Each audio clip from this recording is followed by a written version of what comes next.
আজকে মাটির কড়াইতে আমার সবচেয়ে পছন্দের একটা তরকারি আপনাদেরকে রান্না করে দেখাবো।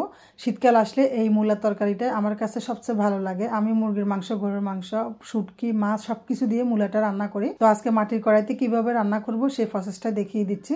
এখানে আমি কড়াইতে আগে থেকে তেল দিয়েছি। তেলটা হালকা গরম হওয়ার পর বেশি করে পেঁয়াজ কুচি, দারুচিনি, লবঙ্গ, এলাচি, কালো এলাচ, গোলমরিচ সবকিছু দিয়ে এগুলো ভেজে কালারটা চেঞ্জ করে নিয়েছি।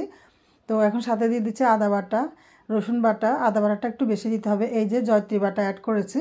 মূলার তরকারি যদি মাংস দিয়ে রান্না করেন তাহলে কিন্তু অবশ্যই জয়ত্রী বাটা আলাদা করে অ্যাড করবেন, তাহলে খুব সুন্দর একটা ফ্লেভার হয়। সামান্য একটু পানি দিয়েছি। এরপরে মরিচ গুঁড়া 1.5 টেবিল চামচ, হলুদ গুঁড়া 1.5 চা চামচ, জিরা ধনিয়ার গুঁড়া একসাথে 1 টেবিল চামচের মতো হবে। এখন 5 মিনিট এই মশলাটা কষিয়ে নেব।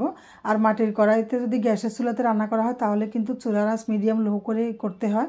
তো আমি চুলার আঁচ কিন্তু লোতে রেখেছি। এখন এই মুরগির মাংসগুলো দিয়ে দিচ্ছি। আমার এখানে প্রায় 1 কেজির মতো মুরগির মাংস আছে। এখন মাংসটা আমি 5 মিনিটের মতো কষিয়ে নিয়েছি।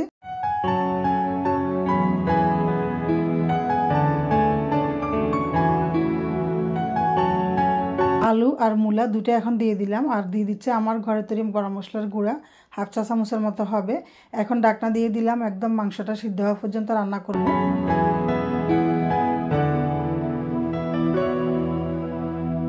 দেখুন মূলাটা কিন্তু রান্না হয়ে গেছে। এখন কাঁচামরিচ আর ধনিয়া পাতা, এরপরে উপর দিয়ে আরও কিছু গরম মশলার গুঁড়ো দিয়ে আমি চুলার আগুনটা বন্ধ করে দিয়েছি। চুলার আগুন বন্ধ করে দেওয়ার পরও কিন্তু এগুলো ফুটতেছে। তো মাটির হাঁড়িতে কিন্তু অনেক তাপ থাকে। চুলার আগুন বন্ধ করার পরেও কিন্তু এটা অনেকক্ষণ ধরে রান্না হয়। তো দেখুন ওই যতক্ষণ পর্যন্ত চুলার আগুনটা বন্ধ ছিল ওই বন্ধের মধ্যে কিন্তু আমার মূলাটা পারফেক্টভাবে সিদ্ধ হয়ে গেছে। ঝোলটাও কিন্তু ঘন হয়ে গেছে আর রান্নাটা কিন্তু পারফেক্টভাবে হয়েছে। দেখুন কালার কতটা সুন্দর হয়েছে।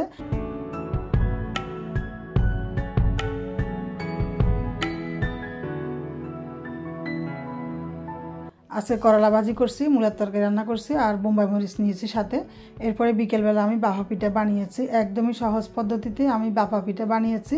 আর শীতের প্রথম বাফা পিঠা রস দিয়ে খেলাম, খেজুরের রস দিয়ে।